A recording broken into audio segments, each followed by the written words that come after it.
ప్రభువైన యేసుక్రీస్తు నామములో మీ అందరికీ నా హృదయపూర్వకమైన వందనాలు. దేవుడి దినమంతా మీకు తోడై ఉండి మిమ్మల్ని అందరినీ ఆశీర్వదించును గాక. పరిశుద్ధ గ్రంథంలో నుండి 115వ కీర్తన 9వ చరణాన్ని నేను చదువుతూ ఉన్నాను. మీ పరిశుద్ధ గ్రంథమైన బైబిల్ తెరిచి చూడండి. ఇశ్రాయేలీయులారా, యెహోవాను నమ్ముకొనుడి, ఆయన వారికి సహాయము, వారికి కేడము. ఈ కీర్తనకారుడు తన కీర్తనలో ఒక శ్రేష్టమైన మాట రాస్తున్నారండి. ఏమని రాస్తున్నారు అంటే, తన ఎదుట నిలబడిన ప్రజలను చూచి ఆ ప్రజలతో ఒక శ్రేష్టమైన మాట చెప్తున్నారు. చూడండి, మీరు యెహోవాను నమ్ముకొనండి. మీరు ఆయనను నమ్ముకుంటే ఆయన మీకు సహాయము చేస్తాడు. అంటే ఈ మాట వారితో ఎందుకు చెప్పాడు? ఈ మాట వారితో ఎందుకు చెప్పవలసిన అవసరం ఏంటి అంటే, ఆ దేశంలో ఉన్న ప్రజలు మనుషుల మీద నమ్మకాన్ని పెట్టుకున్నారండి. ఆ దేశ ప్రజలు మనుషులను నమ్ముతున్నారు. అందుకే కీర్తనకారుడు కూడా అంటారు, మనుషులను నమ్ముకొనుట కంటే యెహోవాను ఆశ్రయించుట మేలు అంటాడు. అంటే భూమి మీద ఏ మానవుడు, ఏ మనిషి నమ్మదగిన వాడు కాదు. ఏ వ్యక్తిని కూడా మనం నమ్మిన మన జీవితంలో నమ్మక ద్రోహమే కనపడుతుంది. కానీ నమ్మినవాడు మేలు చేస్తాడని, నమ్మినవాడు క్షేమమును కలగ చేస్తాడు అని, నమ్మి ఆశ్రయిస్తే ఆశీర్వాదకరంగా నిలబెడతాడు అనే మాట ప్రపంచంలో ఎక్కడ మనకు కనపడదండి.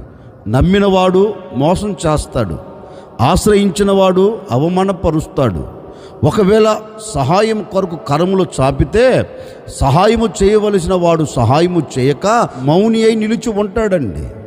అందుకే కీర్తనకారుడు అంటారు, సర్వ సమాజమా, ఇప్పటి వరకు మీరు మనుషులను నమ్మి, ఇప్పటి వరకు మీరు మనుషులను ఆధారం చేసుకొని, ఇప్పటి వరకు మీరు మనుషులను ఆశ్రయించి, ఇప్పటి వరకు మనుషులు అది చేస్తారు, ఇప్పటి వరకు మనుషులు అది చేస్తారు, ఇది చేస్తారు అని పరుగులు తీస్తూ వెళ్ళారు కదా. ఎవరి దగ్గరికి మీరు వెళ్ళి ప్రాధేయపడినా మీకు సహాయము దొరకదు. అందుకని మీరు ఏం చేస్తారంటే, దేవుని వైపు చూడండి, ఆయనను నమ్ముకోనండి. ఆయనను కానీ మీరు నమ్ముకుంటే తప్పక ఆయన మీకు సహాయము చేస్తాడు. ఎందుకని? ఆయన అన్నాడు కదా, సహాయము చేయువాడను నేనే అన్నాడు. నా ద్వారా నీకు సహాయము కలుగును అన్నాడు. నేను తప్ప వేరొకరు నీకు సహాయము చేయలేని చెప్పాడు.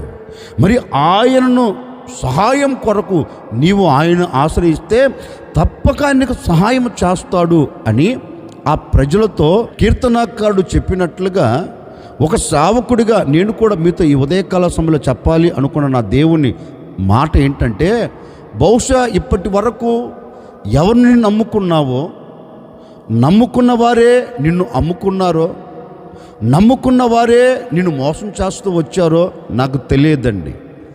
ఆ వ్యక్తిని ఆశ్రయిస్తే మేలు చేస్తాడని అడుగులు వేశావు. ఆ వ్యక్తిని నమ్ముకుంటే తప్పక నాకు సహాయం చేస్తాడని నమ్మావు. కానీ ఏమైనా సహాయం దొరికిందా? ఏమైనా సహాయము కలిగిందా? సహాయము కలగకపోగా కన్నీరే కారుస్తున్నావు కదా. నేననే మాట ఏంటంటే, వారిని నమ్ముకోవటం, వీళ్ళని నమ్ముకోవటం అంత అవసరం ఏంటి?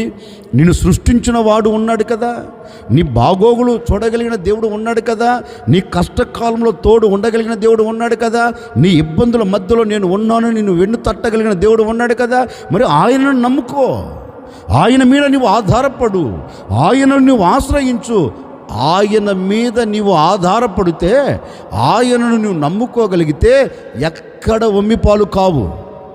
ఆయన మీద నీవు ఆధారపడితే ఎక్కడ నీకు అపకీర్తి కలగదు. ఆయనను నమ్ముకొని ఆయనను వెంబడిస్తే నువ్వు ఎక్కడ అవమానం చూడవు. గనుక ఈ మాటలు వింటున్న నీవు ఆయన కానీ నమ్ముకోగలిగితేనండి, తప్పక నా ప్రభు ఈ దినమును నీకు సహాయం చేయబోతూ ఉన్నాడు. ఈ దినమును ఆయన నీకు సహాయము చేయుటకు సర్వశక్తి కలిగిన దేవుడు. సహాయము చేసి ఆశీర్వాదకరంగా సమాజంలో నిన్ను విలువగా నిలబెట్టగలిగిన వాడు. గనుక సహాయము చేయగలిగిన దేవుని మీద నీవు నమ్మకాన్ని పెట్టుకోగలిగితేనండి తప్పక ఆయన నీకు సహాయము చేయబోతూ ఉన్నాడు. అందుకే కీర్తనకాడు అంటాడు కదా, మనుషులను నమ్ముకోవద్దండయ్యా, మీరు యెహోవాను నమ్ముకో, ఆయన నీకు సహాయము చేస్తాడు అన్నాడు. నిజమే, ఆయనను మనము నమ్ముకుంటే ఎలాంటి సహాయం మనకు చేస్తాడు? 18వ కీర్తన 29వ చరణాన్ని నేను చదువుతూ ఉన్నాను. మీ పరిశుద్ధ గ్రంథమైన బైబిల్ తెరిచి చూడండి.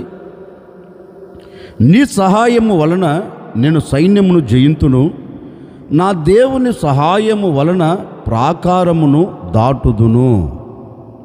కీర్తనకారుడు అంటాడండి, నేను నా దేవునిని నమ్ముకున్నాను గనుక ఇప్పుడు నా దేవుడు ఏం చేస్తున్నాడంటే, నా ఎదుట నిలబడిన శత్రువులందరి మీద నాకు జయమిచ్చుటకు ఆయన నాకు సహాయము చేశాడు. ఈ శత్రువులందరినీ నేను ఎలా జయించగలిగాను? నా బలము ద్వారా కాదు, నా శక్తి ద్వారా కాదు, నాకు కలిగిన జ్ఞానము ద్వారా కాదు. నేను నా దేవుని మీద ఆధారపడిపోయాను. నేను నా దేవుని నమ్ముకున్నాను.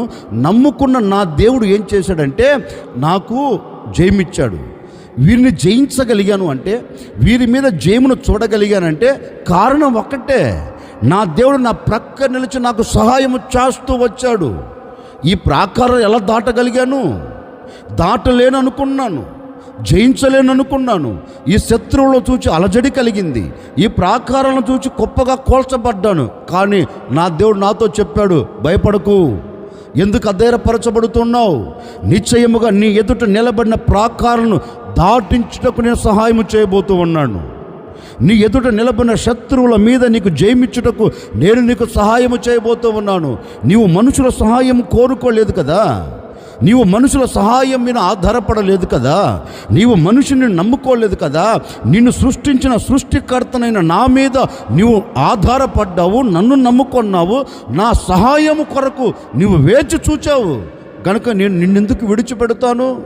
తప్పక ఈ విషయంలో నేను నీకు సహాయం చేస్తాను అని శత్రువుల విషయములో ఈ కీర్తనాకారుడికి దేవుడు సహాయము చేసి వారి మీద జయమిచ్చాడండి.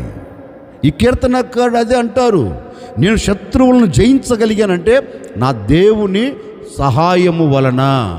అందుకే కీర్తనాకారుడు మరొక చోట తన కీర్తనలో ఒక శ్రేష్టమైన మాట రాస్తాడండి, నేను కొండల వైపు నా కన్నులు ఎత్తుచున్నాను, మనుషుల వైపు నా కన్నులు ఎత్తుచున్నాను, కానీ ఎక్కడ నుండి నాకు సహాయం కలగలేదు. ఆఖరికి నేను ఏ వైపు చూచానంటే నాకు సహాయము చేయగలిగిన నా దేవుని వైపు నేను చూచాను. ఇప్పుడు నా దేవుడు నాకేం చేశాడంటే సహాయము చేస్తూ వచ్చాడు. నిజమే కదండి? అటు ఇటు చూచేదానికంటే, వారి వైపు వీరి వైపు చూచేదానికంటే ఇతనిని సృష్టించిన సృష్టికర్త వైపు చూడటం మేలు కదండి. ఒకసారి మన వ్యక్తిగత జీవితాన్ని పోల్చి మాట్లాడుకుంటే, మరి ఇప్పటి వరకు సహాయం, దేవుని వలన సహాయం మనం అనుభవించగలుగుతున్నామా అంటే అనుభవించలేకపోతున్నామండి. ఎందుకని? నమ్మవలసిన దేవుణ్ణి నువ్వు నమ్మలేదు కదా, ఆశ్రయించవలసిన దేవుణ్ణి నువ్వు ఆశ్రయించలేదు కదా, దేవుని సహాయం నీవు కోరుకోలేదు కదా. నీ శక్తి మీద నువ్వు ఆధారపడ్డావు, నీ జ్ఞానము మీద నువ్వు ఆధారపడ్డావు, నీ బలము మీద నువ్వు ఆధారపడ్డావు. నీకు కలిగిన ధనబలం, నీకు కలిగిన భుజబలం, నీకు కలిగిన జనబలము మీద నువ్వు ఆధారపడుతున్నందువలనే ప్రతి ఆధారాలు గొప్పగా కోల్చబడుతూ వచ్చాయి. కారణం ఏంటి? లోకము మీద నువ్వు ఆధారపడుతూ లోకాన్ని నమ్ముకుంటూ వచ్చావు. ఒకవేళ ఈనాటి వరకు ఇలాంటి అనుభవాలలో నువ్వు కొనసాగించబడుతున్నావేమో. ఈ మాటలు వింటున్న నీవు ఒక్కసారి ఆగి ఆలోచించి ఒక్కసారి దేవుని సహాయం కొరకు ఆయన వైపు చూడగలిగితే, ఇప్పటి వరకు ఏ సహాయం నీకు దొరకలేదు కదా, ఏ సహాయము దొరకక అల్లాడిపోతున్నావు కదా, సహాయము చేయవలసిన వారే సహాయము చేయక నీకు దూరం అయిపోతున్నారు కదా. నీ పరిస్థితిని చూచి నీ బంధువులే నీ యొద్దకు రాలేకపోతున్నారండి. నీ పరిస్థితిని చూచి నా అనుకున్న వారిని పలకరించలేకపోతున్నారండి. ఎందుకని? ఏ సహాయం అడుగుతారో అని, ఏమి సహాయము చేయవలసి వస్తుందో అని. మానవుని నైజమండి, ఏ మానవుడైనా సహాయము చేయవలసి వస్తుందని మనిషికి దూరం అవుతాడు. చూడండి, డబ్బు చేతుల్లో ఉందనుకోండి, మనిషి ప్రక్కనే నిలబడుతాడు. అధికారం చేతుల్లో ఉందనుకోండి, ప్రక్కనే నిలబడుతాడండి. ఒంట్లో ఆరోగ్యం ఉంది, అన్ని రంగాల్లో ఆరితేరారనుకోండి, మనం వెన్నంటే ఉంటారండి, మనతో కూడా నడుస్తారండి. అన్నీ కోల్పోయాం అనుకో, పదవిని కోల్పోయాం, ఆస్తిని కోల్పోయాం, సమస్తమును కోల్పోయి ఒంటరిగా నిలబడ్డామనుకోండి, ఎవడైనా నీ ప్రక్క నిలబడుతాడండి? ఎవడైనా నేను నీకు సహాయం చేస్తాడండి? ఒకవేళ నీవు సహాయం కొరకు కాకపోయినా, ఒకవేళ పలకరిద్దామని ఫోన్ చేసినా నీ ఫోన్ కూడా ఎత్తడు. ఫోను ఎత్తి మాట్లాడితే ఏమి సహాయము చేయవలసి వస్తుందని నీ ఫోన్ కూడా ఎత్తడండి. మానవుని నైజం అది. కానీ నేను ప్రకటించే దేవుడు అలాంటి వాడు కాదు. నీవు క్లిష్ట పరిస్థితులలో ఉన్నప్పుడు, నీవు నష్టాల ఊబిలో నిలిచి ఉన్నప్పుడు, ఏ సహాయము అందక, ఏ సహాయము దొరకక, ఏ వైపు నుంచి సహాయము కలగక, 4 వైపుల సహాయము దొరకక ఒకవేళ మూయబడిన స్థితిలో నీవు ఉన్నప్పటికీ, ఆ స్థితిలో నుండి యేసయ్యా అని పిలవగలిగితే, నా ప్రభువా అని నువ్వు పిలవగలిగితే, నేను ప్రకటించే యేసు నీ ప్రక్కకు దిగి రాగలిగిన వాడు. నీవు పడి ఉన్న చోటు ఆయన దిగివచ్చి నిన్ను పలకరించి, నిన్ను పరామర్శి, అక్కడ నుండి నీకు సహాయము చేసి నిన్ను లేవనెత్తగలిగిన దేవుడు. అందుకే ఇర్మియా కూడా అంటాడండి, నేను బంధించబడే స్థితిలో ఉన్నప్పుడు నేను నా దేవునికి ఆ స్థితిలో నుండి నేను మొరపెడితే నా దేవుడు నా మొర విని నాకు సహాయము చేశాడు. ఎలా ఉన్నాడు ఇర్మియా? కట్టబడిన స్థితి, పట్టబడిన స్థితి, బంధించబడిన స్థితి, ఇక సహాయము దొరకని స్థితిలో ఇర్మియా నిలిచిపోయాడండి. అలాంటి పరిస్థితులలో నుండి దేవునికి మొరపెట్టాడు, అయ్యా నిన్నే నమ్ముకున్నాను, నీ మీదే ఆధారపడ్డాను, నీవు తప్ప నాకు వేరొక దిక్కు లేదు అని దేవుని మీద ఆధారపడుతానండి. నేను ఉన్నాను ఇర్మియా అని ఇర్మియాతో ముద్దుగా ముచ్చటగా మాట్లాడి బందీ గృహంలోనికి దిగి వచ్చాడంటండి దేవుడు. నా ప్రభు సింహాసనం మీద కూర్చోనండి, భక్తులారా నీ కోరిక నెరవేరుస్తాను అన్నాడు. నేను ప్రకటించే దేవుడు సింహాసనం మీద కూర్చోనండి, నా యొద్దకు రండి, నేను మీకు ఆశీర్వాదం ఇస్తాను అని చెప్పడండి. నేను ప్రకటించే దేవుడు ఎవరో తెలుసా? నీవు ఎక్కడ పడి ఉన్నా, ఏ స్థితి మధ్యలో నిలబడినా, నీవు ప్రభువా అంటే నీ స్వరము వినగలిగిన దేవుడు. నీవు ప్రభువా అంటే నీ స్వరమును విని నీవు పడి ఉన్న చోటికి దిగి రాగలిగిన ఏకైక దేవుడు ప్రపంచంలో ఒకే ఒక్కడు. నేను ప్రకటించే యేసు నీ స్వరమును వినగలిగిన దేవుడు. నీవు మొరపెడితే నీ ప్రార్థన అంగీకరించగలిగిన దేవుడు. చెవులుండి వినగలిగిన వాడు, కనులుండి చూడగలిగిన వాడు, కాళ్ళుండి నడవగలిగిన వాడు, చేతులు చాపి నువ్వు పడి ఉన్న చోట నుంచి నిన్ను లేవనెత్తి ఆశీర్వాదకరమైన చోటకి తీసుకొని రాగలిగిన దేవుడు ప్రపంచంలో ఒకే ఒక్కడు. నేను ప్రకటించే యేసు. ఆ యేసును నువ్వు పిలవగలిగితే, నీ కష్టకాలంలో ఆ యేసును నమ్ముకోగలిగితే, నీ ఇబ్బందుల కొలిమిలో నువ్వు పడి ఉన్నప్పుడు ఆయన మీద నువ్వు ఆధారపడి ఆయన పిలవగలిగితే నీ ప్రక్కకు దిగి రాగలుగుతాడండి. నువ్వు ఎక్కడ పడి ఉన్నా అక్కడికి దిగి రాగలిగిన దేవుడు, సర్వశక్తి కలిగిన దేవుడు. మరి ఏ పరిస్థితుల్లో నీవు ఉన్నావో, అందరినీ నమ్మి మోసపోతూ వచ్చావా? ఈరోజు నా ప్రభు వైపు చూడు, ఈరోజు నా దేవుని వైపు చూడు. నీవు దాటలేని ప్రాకారాలను నీవు దాటేటట్లుగా సహాయము చేయగలిగిన దేవుడు. శత్రువుల మీద జయము పొందలేక శత్రువులు భయపడుతుంటే ఆ శత్రువుల మీద నీకు జయమిచ్చి ముందుకు తీసుకొని వెళ్ళగలిగిన వాడు, సహాయము చేసి ఆ శత్రువుల మీద నీవు జయము పొందినట్లుగా నీకు సహాయము చేయగలిగిన దేవుడండి. అందుకే కీర్తనకారుడు అంటాడు, నా దేవుని సహాయం వలన ప్రాకారాలను దాటాను, నా దేవుని సహాయం వలన నేను సైన్యాన్ని జయించాను. ఎందుకని? నేను ఆయన నమ్ముకున్నా. ఈ విషయంలో నాకు తప్పక ఆయన సహాయం చేస్తాడని నమ్మా. ఆయనను నేను నమ్మాను కనుక ఆయన నాకు సహాయం చేశాడు. ఈరోజు ఒక సేవకుడిగా నా ముగింపు మాటలుగా నేను కూడా మీరు చెప్పే మాట ఏంటంటే, ఇప్పటి వరకు ఆయన మీద నువ్వు ఆధారపడక, ఆయన నమ్ముకోక ఎంతగా గొప్పగా కొల్చబడ్డావో నాకు తెలియదండి. ఈ ఉదయకాల సమయంలో మనసు విప్పి మనసారా, ప్రభువా నేను నిన్నే నమ్ముకొని ఉన్నాను, నీ మీదే ఆధారపడి ఉన్నాను, ఒక్కసారి నా వైపు చూడవా అని ప్రభువును పిలవండి. తప్పక నీవు పడి ఉన్న స్థలంలోనికి నా ప్రభు దిగి రాబోతూ ఉన్నాడు. నా ప్రభు దిగి వచ్చి నీకు సహాయం చేయబోతూ ఉన్నాడు. నేను లేవనెత్తబోతూ ఉన్నాడు. ఇప్పటి వరకు సహాయం కలగదు అని కన్నీరు కారుస్తున్నావా? కన్నీరు కార్చవలసిన అవసరమే లేదండి. మొర్దెకై ఒక మాట అంటాడు, యూదులకు వేరొక దిక్కు నుండి దేవుని సహాయం కలుగుతుంది. నిజమే. నీవు ఏ పరిస్థితిలో ఉన్నా ఈరోజు నా ప్రభు నీకు సహాయమును పంపబోతూ ఉన్నాడు. నువ్వు ఆయన నమ్ముకుంటే తప్పక సహాయమును చూడబోతూ ఉన్నావు. వ్యాపారం గొప్పగా కూల్చబడిందా? చేతి పని గొప్పగా కూల్చబడిందా? ఉద్యోగం లేక అల్లల్లాడిపోతున్నావా? నీ కుటుంబం అంతా ఆశీర్వాదకరంగా ఉండవలసిన నీ కుటుంబం శాపం అనుభవిస్తుందా? స్వర్గసీమలుగా బ్రతకవలసిన నీ కుటుంబం నరకయుక్తంగా మార్చబడిపోయిందా? కలవరపడవలసిన అక్కర్లేదు. కరుణామయుడు నిన్ను కనికరించబోతూ ఉన్నాడు. కరుణామయుడు నీ మీద వాత్సల్యతను చూపెట్టబోతూ ఉన్నాడు. ఆయన సహాయమును పంపి నిన్ను లేవనెత్తబోతూ ఉన్నాడు. ఈ దినమే నా దేవుని సహాయం నీకు కలుగునుగాక. నా దేవుని సహాయం నీ కుటుంబానికి కలుగునుగాక. తప్పక నా దేవుడిని దాటిపోకుండా నీవు ఆయన మీద ఆధారపడ్డావు గనక, నీవు ఆయన నమ్ముకున్నావు గనక నిన్ను దాటిపోకుండా నీ మీద కనికరపడి ఆ కరుణామయుడు నీకు సహాయము చేయునుగాక. ఈ దినము నుండి ప్రాకారాలను దాటగలిగిన సహాయం దేవుడు నీకు దయచేయబోతూ ఉన్నాడు. ఈ దినము నుండి శత్రువుల మీద నీవు జయము పొందినట్లుగా దేవుని సహాయం నీ కుటుంబానికి కలగబోతుంది.